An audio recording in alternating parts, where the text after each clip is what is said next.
ప్రభు వలలో పాల్గొనక మునుపు మొదటి కొరింథీయులకు రాసిన పత్రిక 11వ అధ్యాయం 28వ వచనం ప్రకారంగా ప్రతి మనుషుడు తన్ను తాను పరీక్షించుకొనవలెను, అలాగు చేసి ఆ రొట్టెలోని తిని ఆ పాత్రలోనిది త్రాగవలెను. ఈ సంవత్సరం ప్రారంభంలోనే ఒక అద్భుతమైన హెచ్చరికతో మనం ఈ సంవత్సరాన్ని ప్రారంభించాము. ఈ సంవత్సరం అంతటి కొరకు మనము గుర్తుంచుకోవలసినది 2 విషయాలు చాలా జాగ్రత్తగా మనము జ్ఞాపకం ఉంచుకోవాలి. నిర్మలమైన మనస్సాక్షియు, ప్రభునందు విశ్వాసం. ఇవి 2 గనక ఈ రెండిట్లో ఏ ఒక్కటి లోపం ఉన్నా మన క్రైస్తవ జీవితం ఎలాగైపోతుందండి? ఓడబద్దలైపోయిన యాత్రలాగైపోతుంది. నడి సముద్రంలో మునిగిపోవడం అనగా ప్రయాణం అనేది గమ్యం వరకు చేరకపోవడం. ఈ మాటలు మనము మొదటి తిమోతి 1వ అధ్యాయం 19-20 వచనాలను మనం గమనిస్తూ వచ్చాం. 2 వాక్య భాగాలు పరిశుద్ధ దేవుడు నా దృష్టికి తీసుకొచ్చాడు. ఇవి ఎంతో ఆలోచింపజేసే వచనాలు. రాత్రి చాలాసేపటి వరకు నేను వేచి ఉన్నా ప్రభు సన్నిధిలో. నాకు కేవలం ఈ 2 వాక్యాలు మాత్రమే దొరికినాయి.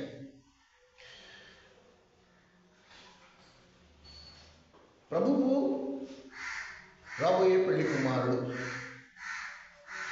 ఆత్మీయంగా మనము గమనిస్తే ఆయన మనలను తనతో పాటు లేవనెత్తి పరలోకమందు ఆయనతో పాటు మనల్ని కూర్చుండబెట్టును అని రాశాడు. కనుక వాస్తవంగా మన స్థానం ఎక్కడుంది? పరలోకమందు ఉంది.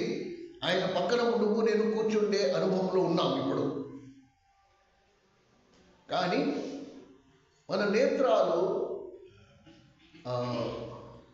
కేవలం 2 డైమెన్షనల్ నేత్రాలు. ఎత్తు, పొడవు ఇవి 2 చూడగలం, లోతు చూడలేము. దేవుడు 4 దిశల కలిగిన ప్రపంచంలో దేవుడు ఉన్నాడు. అయితే మనం గమనించాల్సిన సంగతి ఏంటంటే, ఇక్కడ ఆలోచింప చేసే వచనాన్ని పరిశుద్ధాత్మ దేవుడు మీ అందరికీ, నేను అందుకని ఇవాళ ప్రసంగం ఏమి ఉండదు. ఈ 2 వచనాలు మీరు మీ చేత చదివిస్తా. కొంచెం చాలా వ్యక్తిగతంగా మీరు ఈ వచనాలను చదివిన తర్వాత మీ అందరికీ మీరే ఆలోచించాలి. మనం ఎక్కడున్నాం, ఏ స్థితిలో ఉన్నాం. బైబిల్ తీసుకుని దేవుని మందిరానికి రావడం ఒక ఎత్తు, దేవుని నమ్ముకున్నామని చెప్పుకోవడం ఇంకొక ఎత్తు. కానీ ఈ వచనం సంపూర్ణంగా వేరే విషయం మాట్లాడుతుంది. సో దేవుని నమ్ముకున్నాను, నా ఇంట్లో దేవుడు, నా మనసులో దేవుడు, నా ధ్యానంలో దేవుడు, అన్నింటిలో ప్రభువే ఉన్నాడు, నేను ప్రభు కొరకే జీవిస్తున్నాను అని అనుకునే వారికి ఈ వచనం చదివిన తర్వాత ఒక్క అడుగు వెనకేసుకుని పునరాలోచన చేసుకునే పరిస్థితి ఏర్పడుతుంది అందరికీ. ఫస్ట్ ఈ మాట చదువుకుందాం. 1 తిమోతికి రాసిన పత్రిక 1వ అధ్యాయం 19-20 వచనాలు. 1 తిమోతికి రాసిన పత్రిక 1వ అధ్యాయం 19-20 వచనాలు. అట్టి మనస్సాక్షిని కొందరు త్రోసివేసి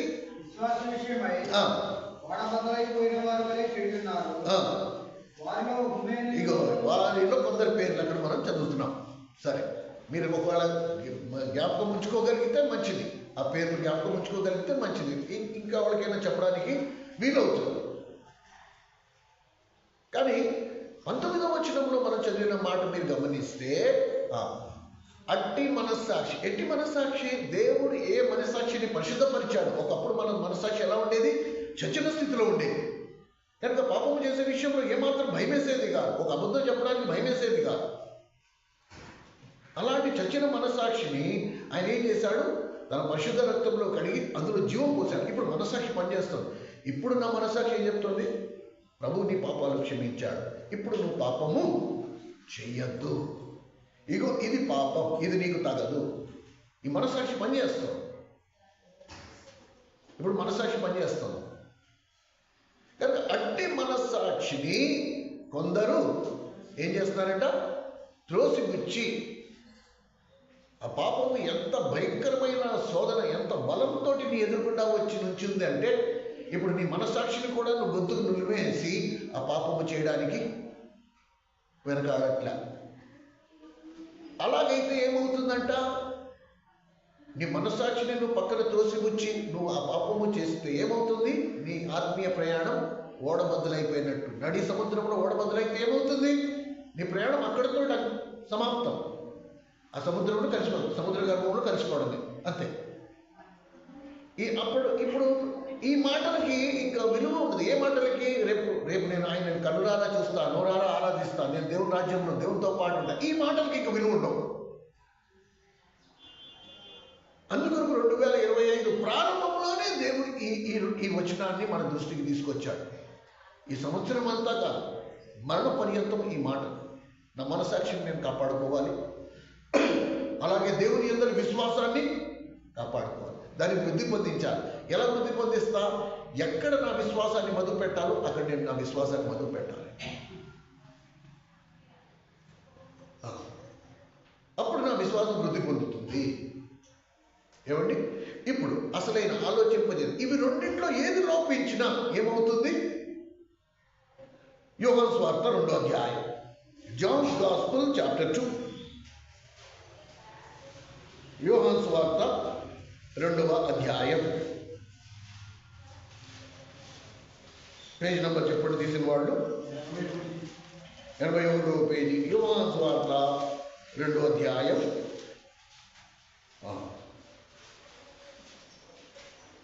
23వ వచనం దగ్గర నుంచి గమనిద్దాం. 23వ వచనం.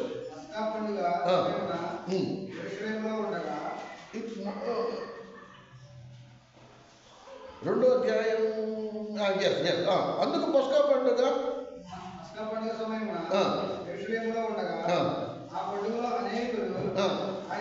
ఆయన చేసిన సూచక్రియలను చూచి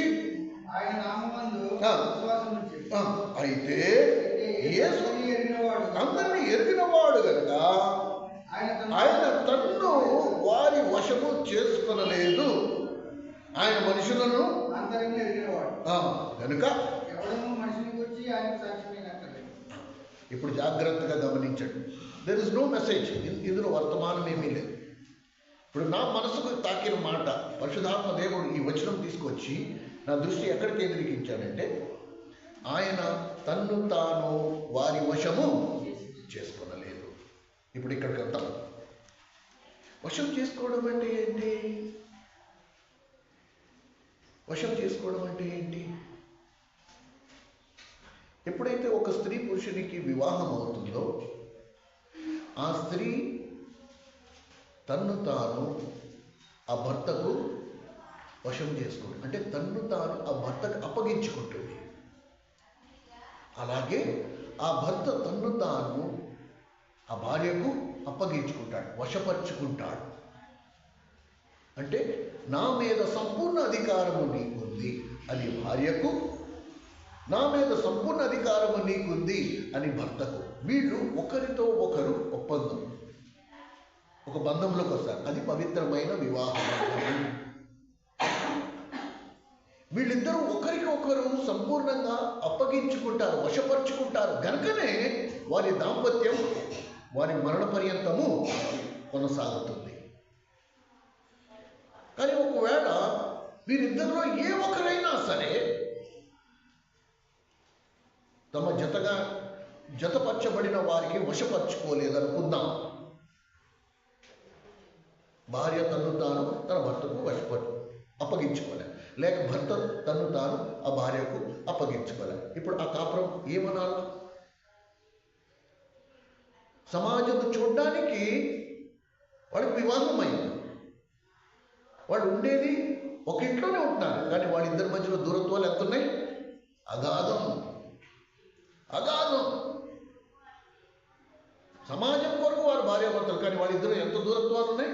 అగాధం. అసలు ఎన్నడూ కలవని. ఇది ఎంతవరకు కలవదు? ఎంతవరకు వాళ్ళిద్దరూ ఒకరికి వశపరుచుకోరు, అంతవరకు. ఇప్పుడు నాకు పరిశుద్ధాత్ముడు నాకేం చూపిస్తున్నాడు ఇక్కడ అంటే, ఒకవేళ నేను చదువుతాను, మీరు జాగ్రత్తగా గమనించండి. ఆయన పస్కా పండుగ సమయమున యెరూషలేములో ఉండగా ఆయన పండుగలో అనేకులు ఆయన చేసిన సూచక్రియలను చూచి ఆయన యందు విశ్వాసం వచ్చింది. ఇదేమన్నా తప్ప?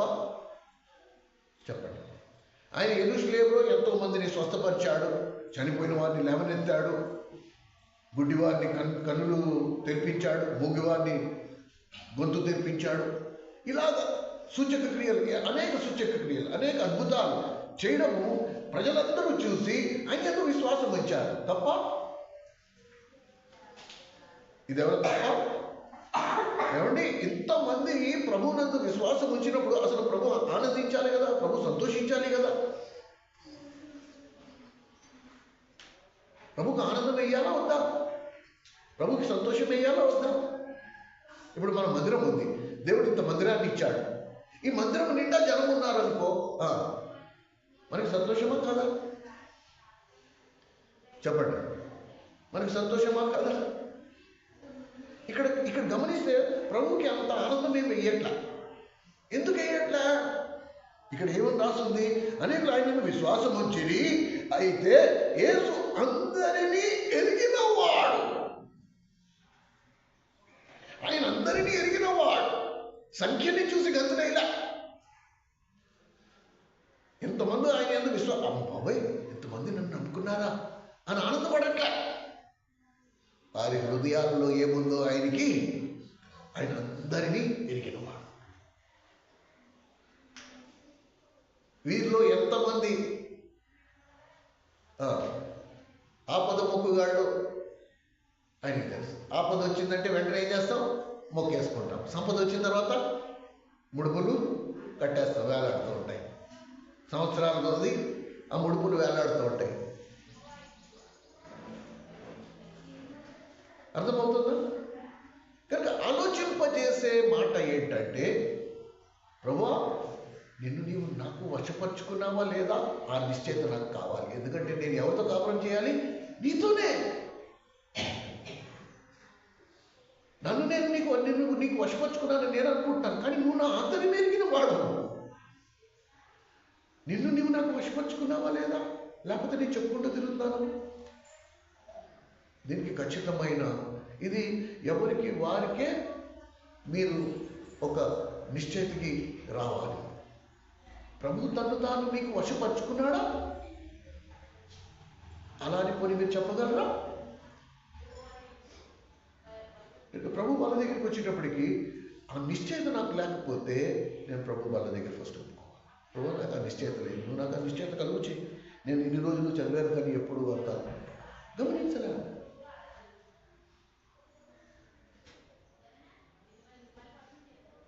ఇప్పుడు ప్రభువు వశపరుచుకున్నవాడు, ప్రభు తను తాను ఎవరికైతే వశపరుచుకున్నాడు, ఎవరికైతే అప్పగించుకున్నాడు, నువ్వు అప్పగించుకున్నావు కరెక్టే.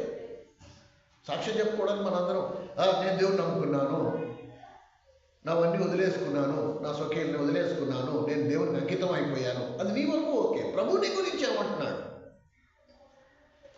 నువ్వు అన్నట్టే, ఇదిగో ఈయన నా దాసుడు.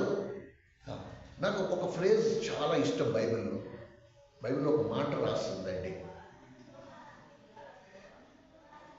యేసు ప్రేమించిన శిష్యుడైన యోహాను అని రాస్తుంది. ఒక్కసారి చనిపోయే లోపల ఒక్కసారి యేసు ప్రేమించిన శిష్యుడైన జాషువా అని ఆయన నోటంట ఒక్క మాట. ఆయన ప్రేమించిన శిష్యుడు. ప్రభు ప్రేమించాడు, అందరూ శిష్యులు, చాలా మంది ఉన్నారు ప్రభుకి శిష్యులు. ఆ శిష్యుల్లో ప్రభు ప్రేమించిన వాడు ఒకడైన యోహాను.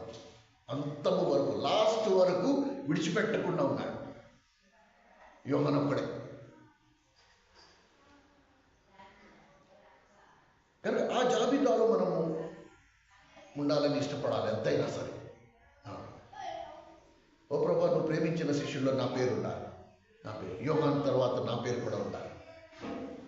దాని కొరకు నేను ఎంత క్రయం చెల్లించడానికైనా రెడీ, సిద్ధంగా ఉన్నాను. ఇది మొదటి మాట. ఇప్పుడు ఎవరికైతే ప్రభు తను తాను వశపరుచుకున్నాడు వాడి జీవితం ఎలా ఉంటుంది అని మనం గమనిస్తే రండి, లూకా సువార్త 2వ అధ్యాయం లూకా సువార్త 2వ అధ్యాయం 51వ పేజీ. ఇక్కడ మీరు గమనించండి, ప్రభువు తను తాను వశపరుచుకునే వాని జీవితం, వాని గురించి పరిశుద్ధాత్ముడు రాయించాడు. యోబు అని ఒక మనుషుడు ఉండేను. అది ఎలాగుందో ఇక్కడ మీరు గమనించండి. 25వ వచనం, యెరూషలేమునందు సిమియోను అను ఒక మనుషుడు ఉండెను. ఇది ఎవరంటున్నారు? పరిశుద్ధాత్ముడు అంటున్నాడు ఈ మాట. ఏమండి? సిమియోను అని ఒక మనుషుడు ఉండెను, అతడు నీతిమంతుడను భక్తిపరుడునయ్యుండి ఇశ్రాయేలు యొక్క ఆదరణ కొరకు కనిపెట్టువాడు. అబ్బా, పాత నిబంధనలో జరిగిన సంఘటనను కొత్త నిబంధనలో రాయబడిన మొట్టమొదటి సందర్భం అతని మీద పరిశుద్ధాత్మ నిలిచి ఉండుట అనే మాట. ఇది పాత నిబంధనలోకి, కొత్త నిబంధనలు మనం చదువుతున్నా ఇది పాత నిబంధన కాలంలో జరిగిన మాట అని ఎందుకు చెప్తున్నానంటే, కిందకి చదవండి మీరు. అతడు ప్రభు యొక్క క్రీస్తును చూడక మునుపు మరణము పొందడని అతనికి పరిశుద్ధాత్మ చేత బయలుపరచబడి ఉండెను. కనుక పరిశుద్ధాత్ముడు బయలుపరిచాడు. ఏమని? నువ్వు ప్రభు అయిన యేసుక్రీస్తుని చూడకుండా నీకు మరణము సంభవించదు. కనుక ఆయనకు ముందుగానే తెలుసు. ఏమండి? అయితే ఏం జరిగింది? ఆత్మవశుడై వచ్చును. ధర్మశాస్త్ర పద్ధతి చొప్పున ఆయన విషయమై జరిగించుటకు తల్లిదండ్రులు శిష్యువైన యేసును దేవాలయంలోకి తీసుకొచ్చినప్పుడు అతడు తన చేతులలో ఆయన ఎత్తుకుని దేవుని స్తుతించుచూ ఇట్లనెను, నాదా, ఇప్పుడు నీ మాట చొప్పున సమాధానముతో నీ దాసుని పోనిచ్చుచున్నావు. అన్ని జనులకు నిన్ను బయలుపరచుటకు వెలుగుగాను, నీ ప్రజలైన ఇశ్రాయేలుకు మహిమగాను నీవు సకల ప్రజల ఎదుట సిద్ధపరిచిన రక్షణ నేను కనులారా చూచితిని. యోసేపును ఆయన తల్లి ఆయన కూర్చి చెప్పబడిన మాటలు విని ఆశ్చర్యపడేది. ఇప్పుడు చూడండి, అసలైన మాట 34వ వచనంలో ఉంది. చూడండి, సిమియోను వారిని దీవించి ఇదిగో అనేక హృదయాలోచనలు బయలుపరచబడినట్లు ఇశ్రాయేలులో అనేకులు పడుటకును తిరిగి లేచుటకును వివాదాస్పదమైన గుర్తుగా ఈయన నియమింపబడి ఉన్నాడు. అబ్బా, 34వ వచనం మోస్ట్ ఇంపార్టెంట్. ఎందుకు మోస్ట్ ఇంపార్టెంట్ అంటే, హృదయ ఆలోచనలతో సహా ఈయన ఏం చేస్తాడు? బయలుపరుస్తాడు. ఎందుకు బయలుపరుస్తాడు? ఈయన అందరి ఆంతర్యములను ఎరిగినవాడు. ఇప్పుడు అసలైన మాట దగ్గరికి వద్దాం. ఎవరిని ప్రభు తన్ను తాను వశపరుచుకున్నాడో జాగ్రత్తగా వినండి.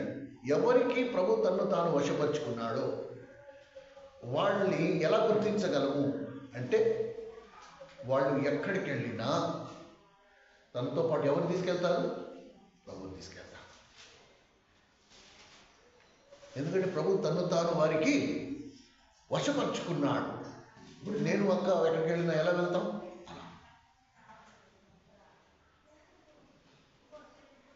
Most important, most important. It is the presence of Jesus Christ.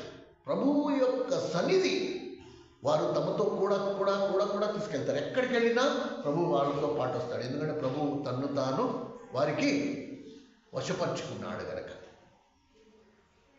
వాళ్ళు పిలవక్కర్లే, ప్రభు రా అని పిలవక్కర్లే. ప్రభు ఆల్రెడీ ఆయన వాడై ఉన్నాడు. ఆయన వాళ్ళని విడిచిపెట్టి ఉండలేడు. వాళ్ళని విడిచిపెట్టి ఉండలేడు. కనుక దేవుని మందిరములో అట్టి వారు దేవుని మందిరములో దేవుని సేవ దేవుని ఆత్మచేత జరిగిస్తున్నప్పుడు ఏమవుతుంది? హృదయ ఆలోచన బయలుపడుతున్నప్పుడు పడ్డం ఎందుకు? ఈ ఆలోచన బయలుపడుతున్నప్పుడల్లా మనం పడుతూ మళ్ళీ ప్రభు మనల్ని లేవనెత్తుతూ ఉంటాడు. మనకేమని అది చదవడం మాట మళ్ళీ హృదయ 34వ వచనం.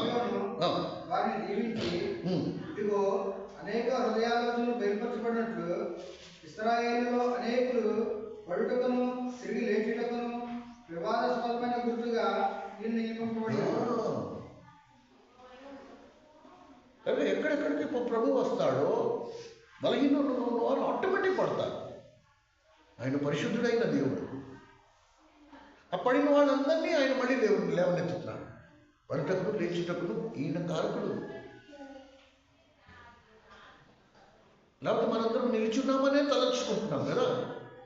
అందుకని కొరింథీయులకు రాస్తూ పౌలు అన్నాడు, తాను నిలుచున్నానని తలంచువాడు పడిపోకుండా జాగ్రత్త. ప్రభు సన్నిధి కనుక వచ్చిందా నీ దగ్గరికి, నువ్వు పడ్డం గ్యారంటీ. Most important. అందుకని పెద్ద మెసేజ్ ఏమీ లేదు ఇందులో. I just want to make sure మన మందిరంలో ఉన్న వాళ్ళందరూ ఈ ప్రశ్నకు సమాధానం, ప్రభువా నీవు మాకు వశపరుచుకున్నావా లేదా? దానికి సమాధానం కూడా మీకు తెలుసు. ప్రభు తాను నీకు వశపరుచుకున్నాడా? నువ్వు వెళ్ళిన చోటకల్లా ప్రభుని నీతో పాటు తీసుకెళ్తున్నావా?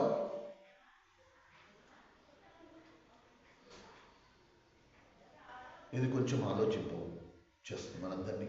ఎవరికి వారే మనం ఆలోచన చేసుకుంటూ ఉండాలి. మనం ఎలాంటి జనాంగము తెలుసా? మనకుండే గొప్ప ధన్యత ఏంటి తెలుసా?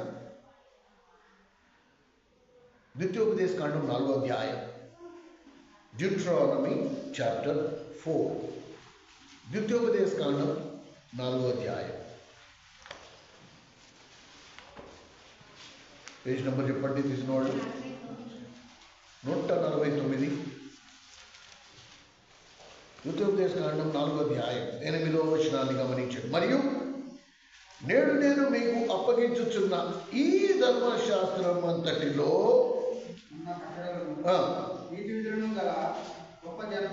అబ్బా, మనం ఎలాంటి జనము?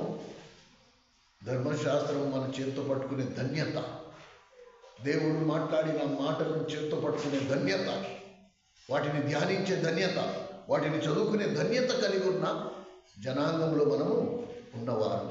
అందుకనే మనల్ని ఎలాంటి గుర్తింపుతో గుర్తించాడు.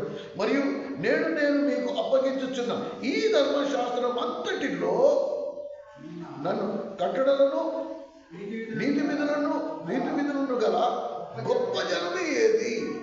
మనకి ఎలా ఉండాలి, ఎలా నడుచుకోవాలి, ఎలా మాట్లాడాలి, ఎలా ప్రవర్తించాలి, ప్రతి చిన్న విషయాన్ని నేర్పించే ఇలాంటి ధర్మశాస్త్రము కలిగిన జనం, మరి గొప్ప జనం ఎక్కడున్నారు? మిగతా వాళ్ళకుందా? వాళ్ళ మత గ్రంథాలు మీరు విప్పి చూస్తే అన్ని బూతులే.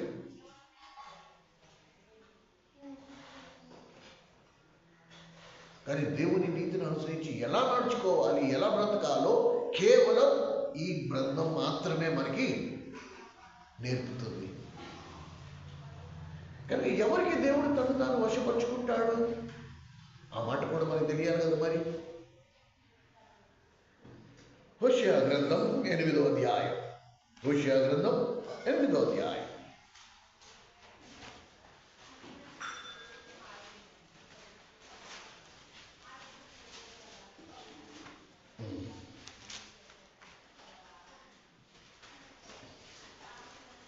హోషేయ గ్రంథం 8వ అధ్యాయం, పేజ్ నెంబర్ చెప్పండి.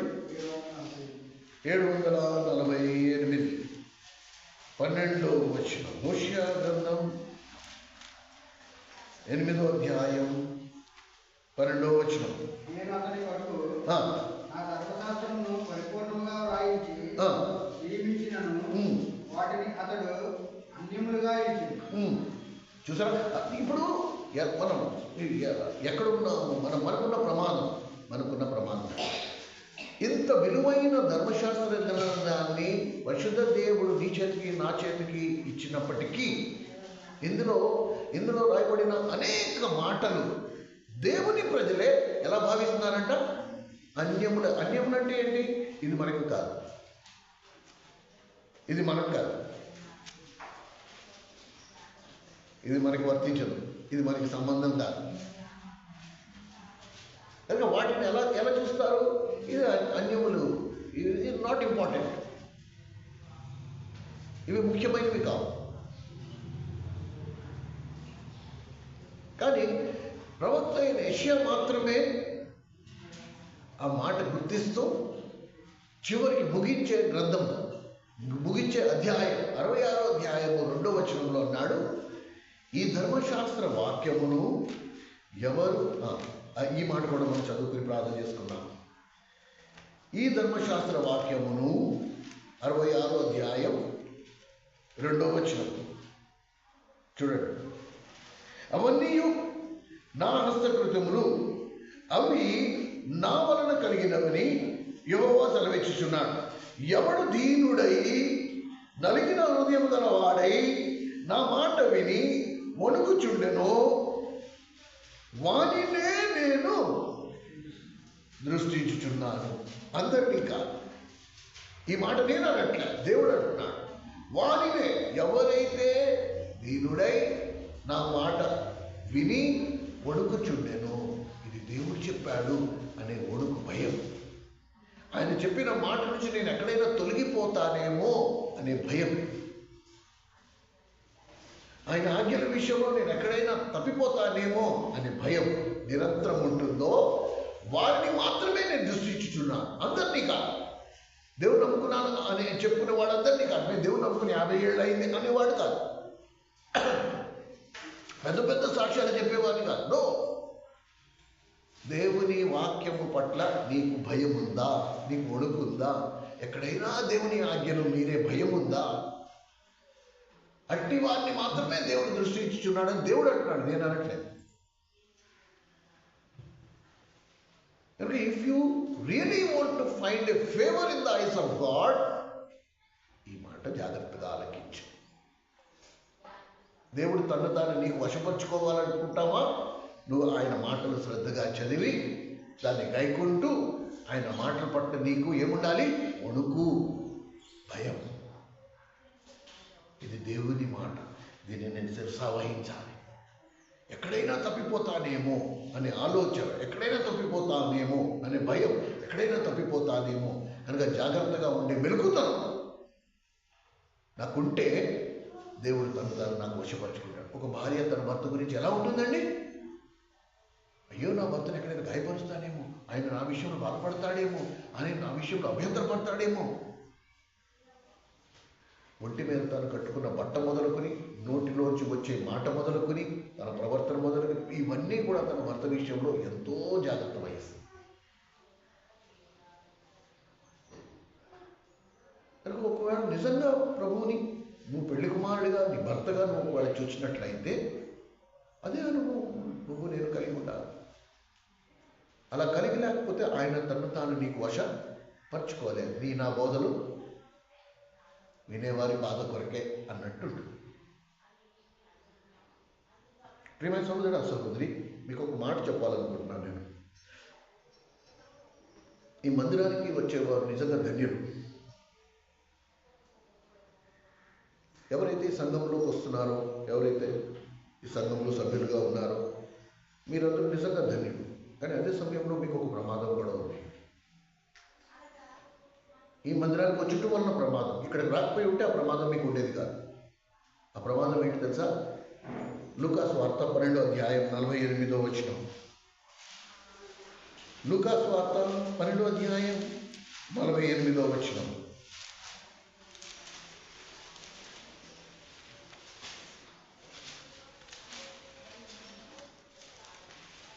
అరవై 65వ పేజీలో ఉంది, చూడు, గమనించగలరు. అయితే తెలియక దెబ్బలకు తగిన పనులు చేసిన వారికి వృత్తి దెబ్బలే తగులును. ఎవరికి ఎక్కువగా ఇవ్వబడినో వారి యొక్క ఎక్కువగా తీయతూతురు. మనుషులు ఎవరికి ఎక్కువగా అప్పగించరు వారి యొక్క ఎక్కువగా అడుగులు.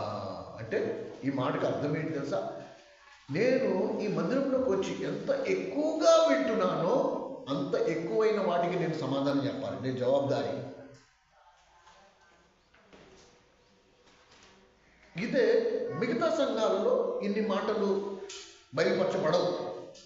వాళ్ళు దానికి సమాధానం చెప్పక్కర్లేదు. నీకు ఇక్కడ 1 లక్ష రూపాయలు నీ చేతికి ఇచ్చి హైదరాబాద్కి వెళ్ళి ఫలానా వాడికి ఇచ్చేసిరా అని నిన్ను పంపించి ట్రైన్ టికెట్ తీసి నిన్ను ట్రైన్ ఎక్కిస్తే నువ్వు అక్కడికి వెళ్ళి ఎంత అప్పు చెప్పాలి? 1,00,000 అప్పు చెప్పాలి. అక్కడికి వెళ్ళి 10,000 చేతిలో పెట్టి నాకు ఇంత ఇచ్చారు అంటే ఒప్పుకుంటారా? నీ మీద కేసేస్తారు, దొంగతనం కేసేస్తారు, నిన్ను జైల్లో వేస్తారు. ఇది అంతే. నువ్వు ఇక్కడ ఎంత వాక్యం వింటున్నావో రేపటి రోజు అంత వాక్యానికి నువ్వు సమాధానం చెప్పాలి. ఆ వాక్య విషయంలో ఏవైతే నువ్వు విన్నావో, ఎంతవరకు నువ్వు గ్రహించావో, ఆ విషయంలో నువ్వు పాపం నుండి విముక్తుడు అయి ఉండాలి. ఆ విషయంలో పడిపోకుండా ఉండాలి. లేకపోతే రేపు దేవుడు నిన్ను అడుగుతాడు, అమ్మ ఇది పాపం అని నీకు చెప్పబడలేదా, నువ్వు వినలేదా? మరి విన్నప్పుడు ఈ విషయంలో నువ్వు ఎలా నిర్లక్ష్యంగా ఉన్నావు? కనుక మన మందిరానికి ఆశీర్వాదం ఎంత ఉందో శిక్ష కూడా అంతే. ఎవరు ఎక్కువగా వింటారో వారు ఎక్కువ దానికి సమాధానం చెప్పాలి, జవాబుదారి లెక్క చెప్పాలి. కనుక ఎంతగా నువ్వు వింటున్నావో దాని విషయంలో నువ్వు నేను జాగ్రత్తగా ఉండాలి. కానీ విన్నామా, నీ దులిపేసుకున్నామా, రేపు లెక్క చెప్పాలి. నువ్వు విన్నావు కదా, మరి నీకోసమే కదా చెప్పబడింది. కనుక మిగతా సంఘాల్లో ఉన్న విశ్వాసాలకి మీకు ఖచ్చితంగా తేడా ఉండాలి. వాళ్ళకి అదృష్టం లేదు, వాళ్ళకి ఆ సంగతులన్నీ తెలియపరచబడలేదు. కనుక దేన్ని వాళ్ళు దానికి లెక్క చెప్పక్కర్లేదు. కానీ నువ్వు చెప్పాలి, ఎందుకంటే నువ్వు విన్నావు ఇవన్నీ. నువ్వు సమయం సద్వినియోగపరచుకోవాలి. మన మూర్ఖమైన వక్రజనము మధ్య ఉన్నవారం కనుక దేవుడు తను నాకు వశపరుచుకున్నాడా? ఒకవేళ పరుచుకోకపోతే నా పని, ఇది నా బాధ్యత. నేను దేవుని పాదాల దగ్గరికి వచ్చాను, ప్రభు నువ్వు నన్ను ఎందుకు వశపరుచుకోలేదు, నీవు నాకు ఎందుకు వశపరుచుకోలేదు చెప్పు. నా ఆత్మీయ జీవితాన్ని నువ్వు నీ ముఖకాంతి నా మీద ప్రకాశింపొచ్చాయి. ఇంకెక్కడైనా నేను సరి చేసుకోవాలా? లేకపోతే నీకు నాకు ఎలా కుదురుతుంది? నువ్వు నా పెళ్లి కుమారుడు, నువ్వు నాకు వశపరచుకోకపోతే మరి నేను ఏమని, నా స్థితి ఏంటి? రేపు దేవుని రాజ్యంలో నా గుర్తింపు ఏంటి చెప్పు. So most important, I don't know మీరు ఈ మాట దీన్ని మీరు ఎలాగా అర్థం చేసుకుంటారో. నాకైతే చాలా లోతుగా ఆలోచింపజేసిన మాట ఇది. ఎస్, ఒక విశ్వాసికి ఆ నిశ్చయిత ఉండాలి. ప్రభు తను నాకు వశపరుచుకున్నాడు, నేను ఎక్కడికి వెళ్ళినా ప్రభు సన్నిధిని నాతో పాటు తీసుకెళ్తున్నాను. నేను ఎవరింటికి వెళ్తున్నానో వాళ్ళకి తెలుస్తుంది. వాళ్ళు 2-3 సార్లు సాక్ష్యం ఇచ్చారు, ఎస్ మీరు వచ్చినప్పుడు దేవుని సన్నిధి ఉంది ఇక్కడ. కానీ ఆ సాక్ష్యం ఒకసారి 2 సార్లు అయితే కాదు, ఇట్ షుడ్ బి ఆల్వేస్. ఎల్లప్పుడూ ఆ టెస్ట్ మనీ, ఆ సాక్ష్యం నువ్వు సంపాదించుకుని ఉండాలి. మీరు వస్తే ప్రభు సన్నిధి ఉంటుంది ఇక్కడ. ఎందుకంటే ప్రభు వశపరుచుకున్న తర్వాత మళ్ళీ విడిచిపెట్టాడు. ఒకసారి భార్యాభర్తలుగా జతపరచబడిన తర్వాత మళ్ళీ మీరు వేరవ్వరు. ఎప్పుడు మరణ పర్యంతం మిమ్మల్ని ఎవరు వేరు చేయలేరు. కనుక నువ్వు ఎక్కడెక్కడికి వెళ్తావో ప్రభు అక్కడెక్కడికి నీతో పాటు రావాల్సిందే, వస్తాడు కూడా. కానీ ఎప్పుడు వస్తాడు? ఎప్పుడైతే ఆయన తను తాను నీకు వశపరుచుకున్నాడో అప్పుడే. ఈ విషయంలో ప్రభు పేరట మీకు విజ్ఞాపన మనవి చేస్తున్నా, చేతులు జోడించి మిమ్మల్ని బతిమాలుకుంటున్నా, నిశ్చయపరచుకోండి. నా మట్టుకు నేను ఎవరి జీవితాలు మార్చలేను ప్రభువా, నా మాటలంతా వ్యర్థం. జీవితాలలో మార్పు వచ్చేది నీ సన్నిధి వలన, నువ్వు వచ్చుట వలన. రాతి బాణలను ఇలా చెయ్యేసి తాకావు, నీడు ద్రాక్షరసంగా మారిపోయాయి. చనిపోయిన యవనస్తుడు, ఆ పేద విధవరాలు ఏడ్చుకుంటూ ఊరు గవిని దగ్గర ఉండగా ఆ పాడిని ముట్టుకున్నాం, టక్ వాడు లేచి కూర్చున్నాడు, జీవం వచ్చేసింది. కనుక నేను ఎక్కడెక్కడికి వెళ్తానో అక్కడెక్కడికి జీవాన్ని నేను తీసుకుని వెళ్ళాలి. తీసుకుని వెళ్ళడం అంటే నేను కాదు, నాతో పాటు ప్రభువుని తీసుకెళ్తే ఆ జీవం నాతో పాటు వస్తుంది. నేను ఎక్కడికి వెళ్ళినా నాకు ఎదురొచ్చిన వారి జీవితాలలో రుజువులు రావాలి. అందుకనే ప్రభు అన్నాడు, నన్ను నేను మీకు వశపరుచుకుంటేనంటే మీరేమైపోతారు? ఈ లోకానికి ఉప్పుగా మారిపోతారు, ఈ లోకానికి వెలుగుగా మారుతారు. ఎందును బట్టి? ఎందుకంటే నేను మీతో కూడా వస్తున్నాను కాబట్టి. పాత నిబంధన కాలంలో భక్తులు ఏమన్నారు తెలుసా? ప్రభు నువ్వు మాతో రాని ఎడలా మమ్మల్ని ఇక్కడి నుంచి అసలు తీసుకెళ్ళదు. ఇశ్రాయేలీయులు 40 సంవత్సరాల ప్రయాణం ఎలా సాగింది? మేఘం ఎక్కడైతే నిలిచిపోయిందో వాళ్ళు అక్కడ డేరాలు వేసుకుని ఉన్నారు. మళ్ళీ మేఘం ఎప్పుడు కదిలిందో వాళ్ళు కూడా కదిలారు. కాబట్టి 40 సంవత్సరాలు అరణ్యంలో వారు సురక్షితంగా. దేవుని సన్నిధి వారికి తోడుగా ఉంది. అండ్ లూకాసు వార్తలో మనం చదువుకున్న సిమ్యోను, దేవుని ఆత్మ ఆయన మీద నిలిచి ఉంది. అందుకని అంత అమూల్యమైన మాట ఆ 34వ వచనంలో ఆయన అన్నాడు, సెలవిచ్చాడు. కొంచెం ఆలోచన చేసుకుందాం, కొంచెం ప్రార్థన చేసుకుందాం, ప్రభుని అడుగుదాం. ప్రభు, నువ్వు నిజంగా మాతో ఉన్నావా? నాతో ఉన్నావా? నీవు నా వశపరుచుకున్నావా? నా వలన ఎవరికైనా జీవం వస్తుందా? నేను నిన్ను తీసుకెళ్తున్నానా? ఇది ఆలోచించుకోవాలి. ఇది ఎవరు, నేను నిన్ను పరీక్షించలేను, నువ్వు నన్ను పరీక్షించలేవు. ఎవరికి వారమే మనం సాక్షిలో. ప్రభు తను తాను నా వశపరుచుకున్నాడా? దయచేసి గుర్తించుకోండి, ఈ మాటలు నేను ఎవరిని ఖండించడానికి నేను చెప్పట్లా. ఇవే కనుక మీరు మనసులో పెట్టుకుని కృంగిపోయారు అంటే సాతానికి ఇంకా మిమ్మల్ని కృంగదీసేస్తాడు. నో, ప్రభు తను తాను నీ వశపరుచుకోవడానికి సిద్ధంగా ఉన్నాడు. నీ పని ఏంటంటే ఎందుకు అది జరగలేదు అది కనుక్కో. ప్రభు పాదాల దగ్గర కూర్చొని, ప్రభు నిన్ను నా వశం పరుచుకోలేదు. You just have to prove yourself. అందుకనే చెప్పాను కదా, ఎదుటివారి జీవితంలో కదలిక తీసుకురావాలన్నా, ఎదుటివారి జీవితంలో యేసుప్రభుని ఎరగని వారి జీవితంలో మార్పు తీసుకురావాలన్నా ప్రసంగం అవసరం లేదు, నీ జీవితమే చాలు. నీ జీవితమే చాలు, నీ ప్రవర్తనే చాలు. ఒకటి చెప్పులు చేత్తో పట్టుకుని చెప్పు స్టాండ్లో పెట్టగానే వాడు మార్మల్స్ పొందేశాడు. అక్కడ ఒక ప్రసంగం లేదు, ఒక ప్రార్థన లేదు, తల మీద చేపెట్టడం లేదు, ఏమీ లేదు. అరే, ఈయన నమ్ముకున్న దేవుడు ఇంత గొప్పవాడా, ఇంత పెద్ద మనిషి అయి నా చెప్పు స్టాండ్లో పెడుతున్నాడు. ఓ ప్రభా, నేను పాపని, అయిపోయి ఫినిష్. వాడు అక్కడ మార్మల్స్. కనుక ప్రభా నన్ను అలా చేయి, అనేకుల రక్షణార్థమైన జీవితం నేను కలిగి జీవించడానికి నాకు సహాయం చేయి. యెషయా గ్రంథం 66:2 మనం చదువు, ఎవరైతే దీనుడై తను తాను తగ్గించుకొని ఆయన మాట విషయంలో వణుకుచుండునో, నాకు ఆ వణుకు ఉండాలి, ఆ భయం ఉండాలి. ఎక్కడైనా నేను ఆయన్ని బాధపెడతానేమో, ఎక్కడైనా ఆయన్ని గాయపరుస్తానేమో నా ప్రవర్తనతో, నా మాటతో. చూడండి, ఈ ఆడవాళ్ళు ఎప్పుడైనా ఎవరింటికైనా సావాసానికి వెళ్ళి కూర్చున్నారనుకో, ఇంకాసేపు కూర్చోండి అంటే, అమ్మో మా ఆయన వచ్చేస్తాడు. ఎందుకు అన్నమాట? వాళ్ళ ప్రవర్తన ద్వారా, వాళ్ళ ఆలస్యం ద్వారా ఇంట్లో భర్త బాధపడకూడదు, గాయపడకూడదు. They be very careful. వాళ్ళు చాలా జాగ్రత్త పడతారు ఆ విషయాలు. ఆ భర్తకి ఇష్టం లేకపోతే వాళ్ళు వెళ్ళరు కూడా, వాళ్ళు మనసు చంపేసుకుంటారు. మనమందరం అలాగే. ఇప్పుడు ప్రభువుని మెప్పించాలి, ప్రభువు తను తాను నా వశపరుచుకోవాలంటే నా సమస్తము నేను సిలువ వేసుకోవాలి. నేను ప్రభు ఆనందం కొరకు, ప్రభు సంతోషం కొరకు జీవించాలి. నా ప్రేమను ఎలా రుజువుపరచాలంటే ఆయన నన్ను వదలకుండా, నన్ను వదిలి ఒక్క క్షణం కూడా ఉండలేని స్థితిలోకి నేను రావాలి. నా సమస్తం ఆయన సిలువలో తన సమస్తాన్ని అప్పగించాడు. ఇప్పుడు నా తరవై నేను I have to prove my love for him.